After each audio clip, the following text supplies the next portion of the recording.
जय हिंद मेरे प्यारे साथियों, आप सभी का हमारी ऑनलाइन क्लास में स्वागत है। दोस्तों, आज हम अपनी श्रृंखला को बढ़ाते हुए आगे हम यूपी स्पेशल की बात कर रहे थे। उत्तर प्रदेश का सामान्य परिचय हमने देख लिया था पिछली वीडियो में। उसके आगे अब हम अपनी बात को आगे बढ़ाते हैं। ठीक है, तो हमने कल यूपी के सामान्य परिचय के बारे में, उत्तर प्रदेश के सामान्य परिचय को देख लिए थे। उसकी स्थिति को जान लिए थे कि उत्तर प्रदेश की स्थिति क्या है ना। उसकी अक्षांशीय एवं देशांतरी विस्तार के बारे में हमने बात कर लिया था।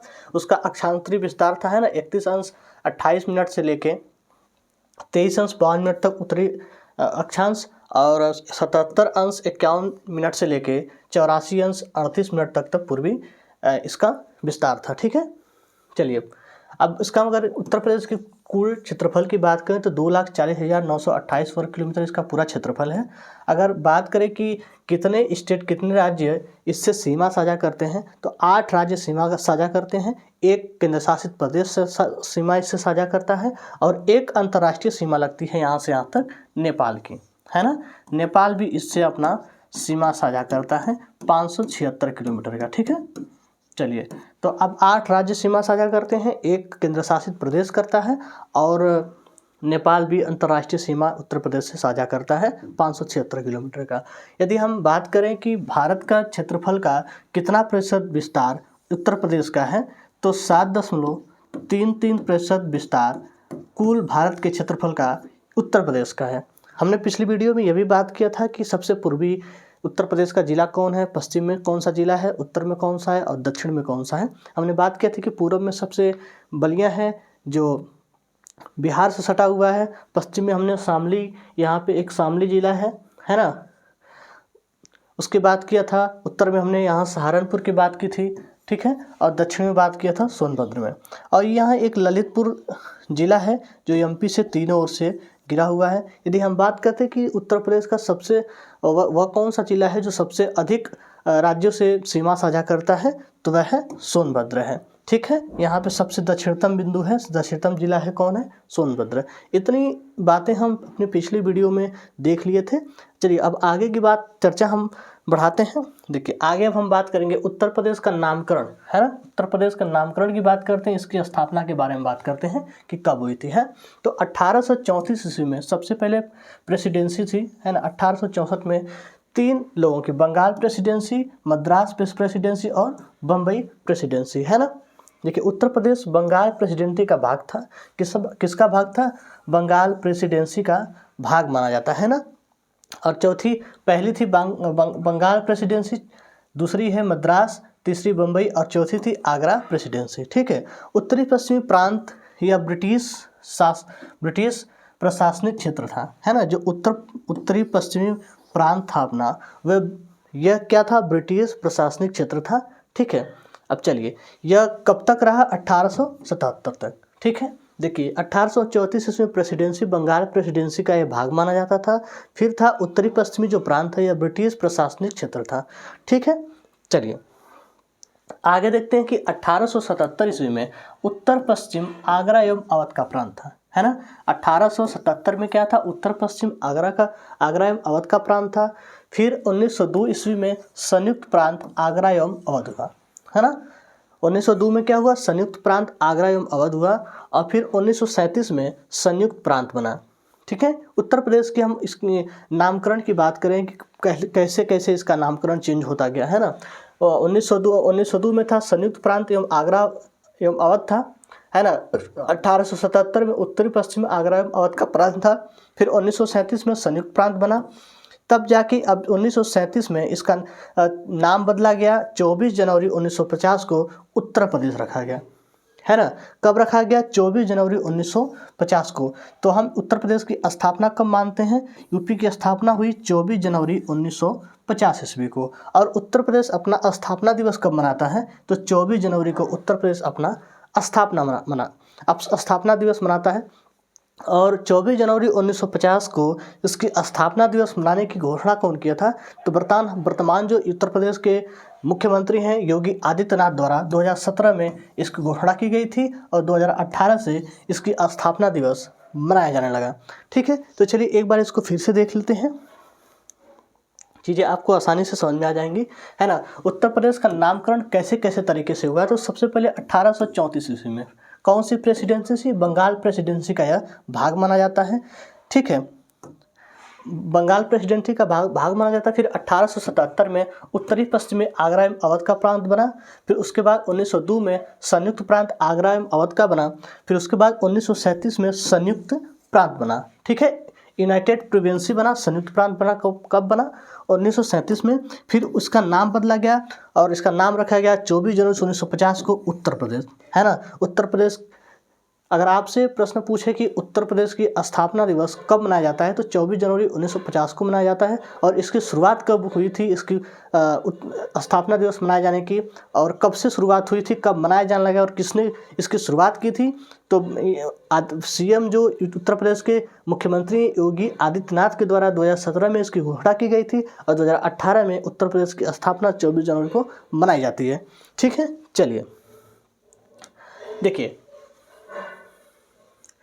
अब हम बात करें कि राजधानी, उत्तर प्रदेश की राजधानी क्या थी, पहले राजधानी क्या थी, वर्तमान में राजधानी क्या है, और राजधानी मतलब राजधानी कहते किसे हैं? तो ऐसा क्षेत्र जहाँ से शासन संचालन किया जाता है उसको हम राजधानी कहते हैं। किसी भी जगह का ऐसा क्षेत्र जहाँ से उसके शासन का संचालन होता है उसे हम क्या कहते हैं?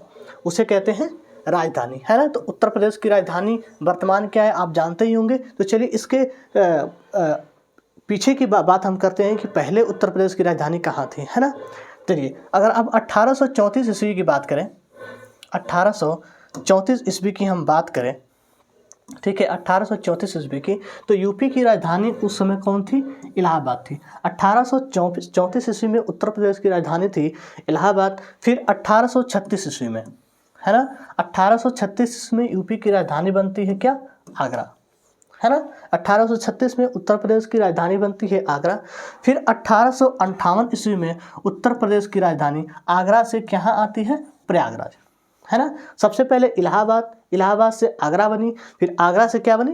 प्रयागराज। कब बनी? जब उत्तर प्रदेश की राजधानी आगरा और प्रयागराज आई तो उस समय के तत्कालीन वायसराय कौन थे? तो उस समय था लॉर्ड कैनिंग, है ना। लॉर्ड कैनिंग के द्वारा उस समय वायसराय था लॉर्ड कैनिंग। ठीक है, अब देखिए 1921 में उत्तर प्रदेश की राजधानी लखनऊ बनाई गई।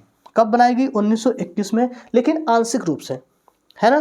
फिर जाके 1935 ईस्वी में उत्तर प्रदेश की राजधानी को पूर्ण दर्जा मिला लखनऊ, है ना। ठीक है, तो ये था उत्तर प्रदेश की राजधानी के बारे में विशेष, है ना। 1834 ईस्वी में इलाहाबाद, 1836 में आगरा थी, 1858 में प्रयागराज, फिर 1921 में लखनऊ बनी लेकिन आंशिक रूप से। फिर 1935 में जाके उत्तर प्रदेश की पूर्ण रूप से लखनऊ को राजधानी बनाने का दर्जा मिल गया था। ठीक है, चलिए आगे बढ़ते हैं। अब देखिए आगे कुछ महत्वपूर्ण इस पर कुछ प्रश्न लिए गए हैं पिछली वीडियो और इस वीडियो को मिला के, तो उसके बारे में हम देखते हैं, है ना। कह रहा है कि उत्तर प्रदेश का प्रमुख जिला, उत्तर प्रदेश के प्रमुख जिले के बारे में बात कर रहे हैं। आप देखिए क्षेत्रफल की दृष्टि से सबसे बड़ा जिला कौन सा है ना। क्षेत्रफल की दृष्टि से सबसे बड़ा जिला है लखीमपुर खीरी, है ना। सबसे बड़ा जिला कौन है? लखीमपुर खीरी है। कितना किलोमीटर है?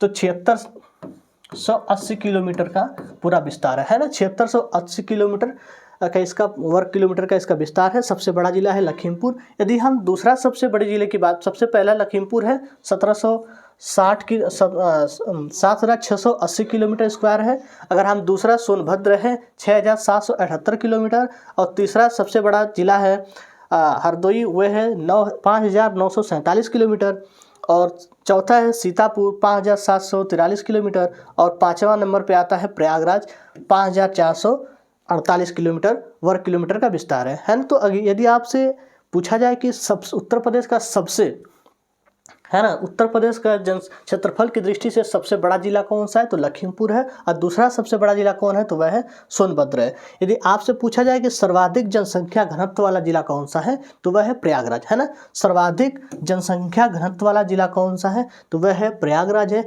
यदि आपसे पूछा जाए कि उत्तर प्रदेश की सबसे दक्षिणतम जिला कौन सा है? तो वह है सोनभद्र है ना। सबसे दक्षिणतम जिला सोनभद्र है। और क्षेत्रफल की दृष्टि से दूसरा सबसे जिला कौन सा है? सबसे बड़ा जिला है सोनभद्र है। कितने किलोमीटर का विस्तार है? 6788 किलोमीटर वर्ग किलोमीटर का विस्तार है। ठीक है, तो ये था। चलिए अगला प्रश्न देखते हैं कि उत्तर प्रदेश का सबसे छोटा जिला कौन है। उत्तर प्रदेश का सबसे छोटा जिला है हापुड़, है ना। कितना वर्ग किलोमीटर है? 660 वर्ग किलोमीटर है, 660 वर्ग किलोमीटर है। यदि आपसे बात करें कि उत्तर प्रदेश का दूसरा सबसे छोटा जिला कौन है, तो वह कौन सा है? गाजियाबाद है। दूसरा सबसे छोटा जिला गाजियाबाद है, 960 वर्ग किलोमीटर, 960 वर्ग किलोमीटर।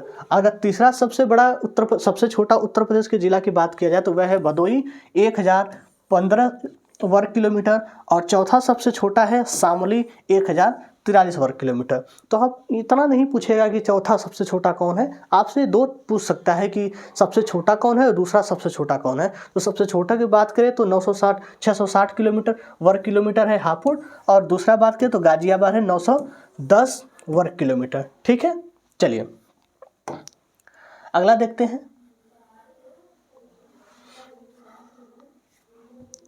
अगला प्रश्न है कि उत्तर प्रदेश का सबसे अधिक जनसंख्या घनत्व वाला जिला कौन है।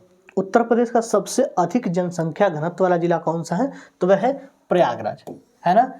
कितनी जनसंख्या है, देखिए यहाँ पे लिखा है। ठीक है, सबसे अधिक जनसंख्या घनत्व वाला जिला कौन सा है? प्रयागराज है। चलिए आगे देखते हैं। और सबसे कम जनसंख्या घनत्व वाला कौन है? महोबा है ना। सबसे कम जनसंख्या वाला महोबा है, और सबसे अधिक जनसंख्या वाला जिला कौन है? प्रयागराज है। चलिए आगे देखिए। अगला प्रश्न है कि उत्तर प्रदेश किस जिले से के साथ करें सर्वाधिक जिलों के साथ सीमा बनाने वाला जिला कौन सा है। कौन सा उत्तर प्रदेश का ऐसा जिला है जो उत्तर प्रदेश के सर्वाधिक जिलों के साथ सीमा साझा करता है, तो वह कौन सा है? वह है बदायूं, है ना। बदायूं सबसे अधिक जिलों के साथ सीमा साझा करता है। ठीक है, चलिए आगे बढ़ते हैं। अब देखिए आगे हम बात करते हैं उत्तर प्रदेश के भूगोल के बारे में, है ना। उत्तर प्रदेश के जियोग्राफी या उत्तर प्रदेश की हम अब चर्चा करते हैं। ठीक है, जियोग्राफी या उत्तर प्रदेश। ठीक है, चलिए ये है आपका उत्तर प्रदेश का फिगर। आसानी से आप ड्रा करना सीख सकते हैं, कोई बड़ी चीज़ नहीं है, सीख जाएंगे। ठीक है, ये है उत्तर प्रदेश।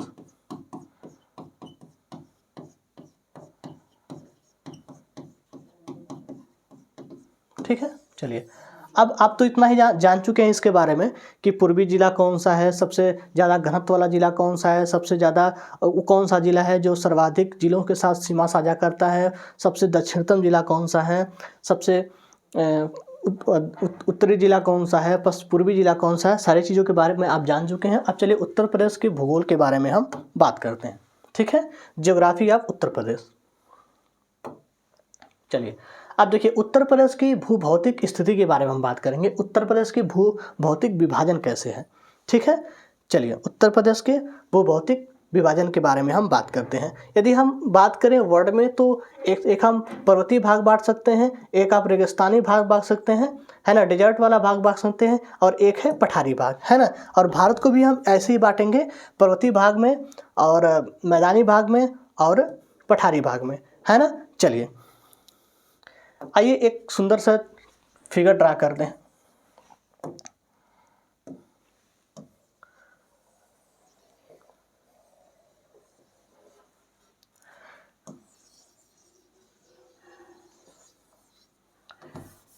एक मिनट,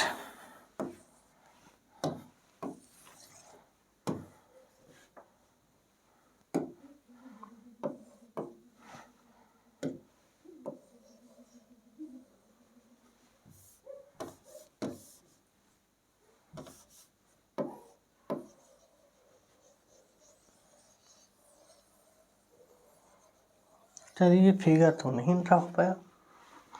आइए चलिए हम बात करते हैं। चलिए देखिए यहीं देखते हैं ना, उत्तर प्रदेश का भूभौतिक प्रदेश, उत्तर प्रदेश का भूभौतिक विभाजन के बारे में हम बात करते हैं।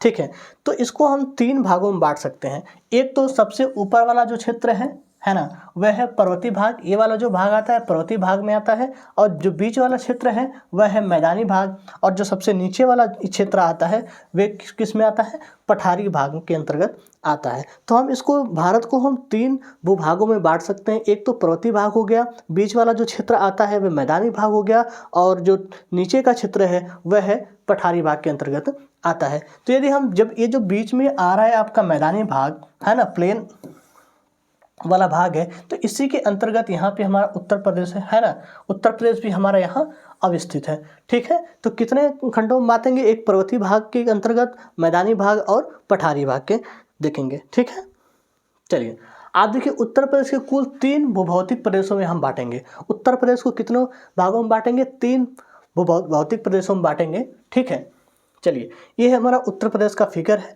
अब देखिए ये जो ऊपर वाला क्षेत्र होता है ना, इसको हम कहते हैं तराई क्षेत्र, है ना। ऊपर वाले क्षेत्र को हम तराई क्षेत्र या भाबर क्षेत्र के नाम से जानते हैं।